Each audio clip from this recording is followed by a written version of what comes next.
welcome back, Rankers, back in the office again.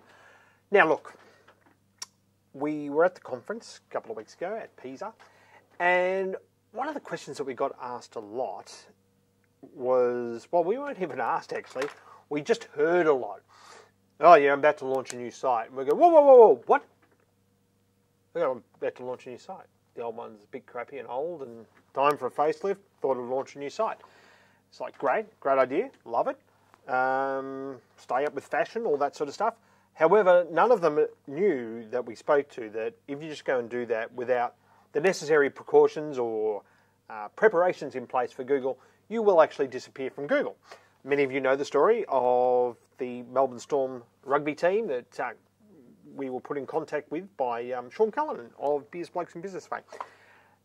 They'd had a problem. They disappeared from Google for a period of time. This is a few years back now. And so had a bunch of other NRL teams. The reason they, like, you would type in the brand, and they were gone. No site. I'm not exaggerating here. That's what happened. The reason for it was the site, they had new sites that were pushed live without any of this necessary preparation that I'm about to show you now. So if you do these things when you are about to go live with a new site, you should be okay. But I make no promises if I'm not doing the work. Now, for instance, this is a client, been with us for about a year, just over a year actually, about 14 months. You can see there the traffic up from Google Organic is up 486%, which is nice. But let's just say they wanted to go to a new site. Well, there are a few things you need to do before you even get to the new site itself. We'll tell clients that we need about anything from 2 to 4 weeks, and depending on your website and the size of your company and your business and your web developer, your new site might be taking anything from 2 weeks to 2 years, right? We've all been down that path before. Depending on how many people are involved, it can have an exponential effect on how long it takes to get these things done. But these things that I'm about to talk about now, there is absolutely, you don't want to skip on these. You must do these things. So first of all, you need to know what's driving traffic. So that 500% improvement or whatever it is, what are the phrases that have been driving the traffic? Now, Google Analytics, unfortunately, isn't going to tell you. You may already have some idea that you may have targeted certain phrases. You might say, oh, well, we're ranking really well for that phrase. It's probably that phrase. Well, the best thing to do is go in and have a look at Search Console. I hate that name. Search Console. I don't know if I've told you yet, but yeah, Google Webmaster Tools is now called Search Console. Suppose it could be worse. They could have called it Webmaster My Business or something equally inane. Anyway, it's called Search Console. I don't know why they changed name, but wow. Anyway, so let's just, you would go into your search traffic, search analytics, and just click the impressions box. And what you're looking for, and I'll just take off this, and what I'm looking for is just the queries. I don't want any of the other stuff. Just reset that. Okay, so just reset that to top queries. I'm not going to show you what the queries are. I'm not going to show you what the keywords are. So I've got clicks and impressions here. I'm not that worried about the clicks because I find the clicks out of, when I match up the clicks, this is interesting, when I match up the clicks from Google Webmaster Tools or Search Console with Google Analytics, and they don't match up. Analytics is always showing a lot higher. So don't worry too much about the clicks in Search Console. So if you're going to have a look at impressions, here we can see with this phrase we've got 3,535 impressions per month. So it's important to know what that word is or what that group of phrases is and start writing them down.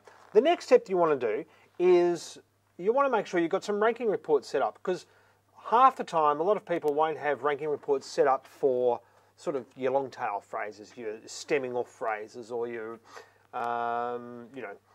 really obscure phrases but might be driving a bit of traffic.